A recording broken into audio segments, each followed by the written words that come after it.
The colorful journey of Dennis Rodman. Dennis Rodman was unlike anyone the NBA had ever seen.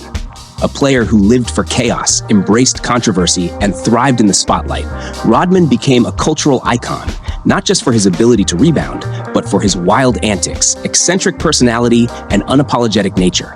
Rodman's story began in the 1980s, not as a star, but as a raw, unrefined talent.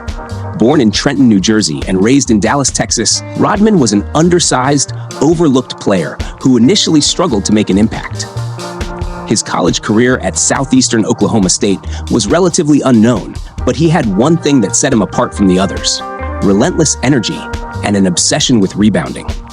He could outwork anyone on the court, often positioning himself perfectly for boards and giving 100% effort every time he stepped onto the hardwood.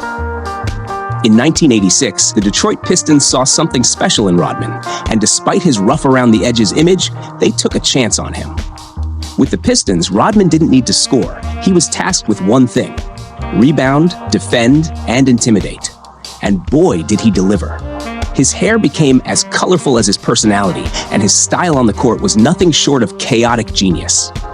Known as the Worm for his slithering movements, Rodman's relentless hustle on the boards became the stuff of legend. But it wasn't just his rebounding that made Rodman famous. It was his defense. Whether it was guarding the opposing team's best player or locking down an entire offense, Rodman had the uncanny ability to frustrate even the best. He didn't care about scoring. His pride was in doing the dirty work, the parts of the game no one wanted to do. During the Pistons' Bad Boys era, Rodman helped lead the team to 2 NBA championships in 1989 and 1990, cementing his place as one of the best defenders and rebounders the game had ever seen. But even as a champion, he couldn't escape his reputation for being unpredictable. His wild off-court behavior, from flashing his tattoos to his colorful hair, from his eccentric relationships with celebrities to his public feuds with teammates and coaches, only added to his mystique. Rodman's journey took an even more bizarre turn when he joined the Chicago Bulls in 1995, teaming up with Michael Jordan and Scottie Pippen for one of the most formidable dynasties in NBA history. Despite his antics, Rodman was a perfect fit for the Bulls, contributing to their second three-peat in the 1990s. His defensive prowess and rebounding skills were integral to the Bulls' success, earning him 3 more NBA titles and 2 more NBA Defensive Player of the Year awards. But it was more than just basketball that made Rodman a pop culture phenomenon.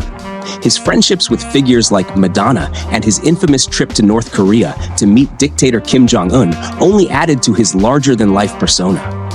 He was a man who did not care about the rules of society or the expectations of the media.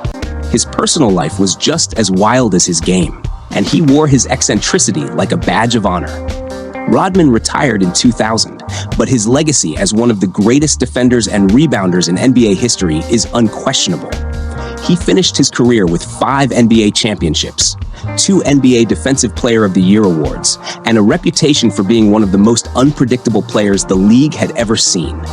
Dennis Rodman wasn't just a basketball player. He was an enigma, a reminder that sometimes, to be truly great, you have to be a little different. His story is one of defying expectations, embracing who you are, and finding success by not fitting into the mold. He showed the world that the greatest players aren't always the most traditional, and sometimes it's the rebels who leave the biggest mark.